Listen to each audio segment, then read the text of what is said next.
আমার ভালোবাসা ও শ্রদ্ধা নেবেন। হ্যালো এভরিওয়ান, কে অবস্থা সবার, কেমন আছেন? এটা দুনিয়া, আমাদের দুনিয়াতে সংগ্রাম করেই বেঁচে থাকতে হবে।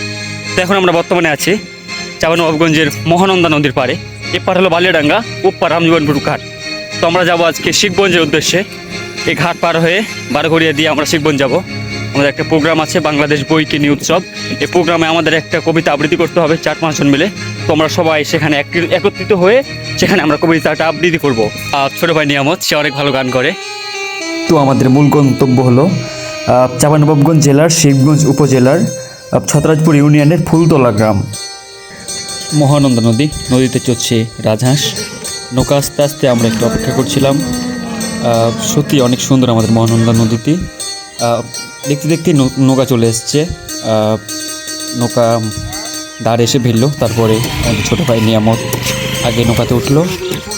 নৌকাতে ওঠার পরে আমরা চলে আসছি এপারে আসার পরে আমরা অটোতে উঠলাম, 2টি গরু। তারপরে আবারও আমরা রাস্তা চলে গেলাম। রাস্তা পার হয়ে আবার একটি ব্যাগ ঘুরলাম। ব্যাগ ঘোরার পরে সত্যি প্রাকৃতিক সৌন্দর্য, সেই নদী মাতৃক দেশ, বিল মাতৃক দেশ আমাদের দেশ। সেই নদীর বহুরূপী চিত্রগুলো দেখে আমাদের খুব ভালো লাগছে এবং দেখতে দেখতে আমরা বারোঘড়িয়া চলে আসছি। বারোঘড়িয়া আসার পরে আমরা একটা চায়ের চক্র করলাম, আমরা চা খেলাম। আমি আর নিয়ামত চা খেলাম। তারপরে চা খাওয়ার পরে আমাদের গন্তব্যে আমরা আবারও গাড়িতে উঠে গেছি। গাড়িতে ওঠার পরে দেখতে পাচ্ছেন রাস্তাতে অনেক কাজ চলছে, এখন রাস্তা প্রশস্তকরণের কাজ চলছে।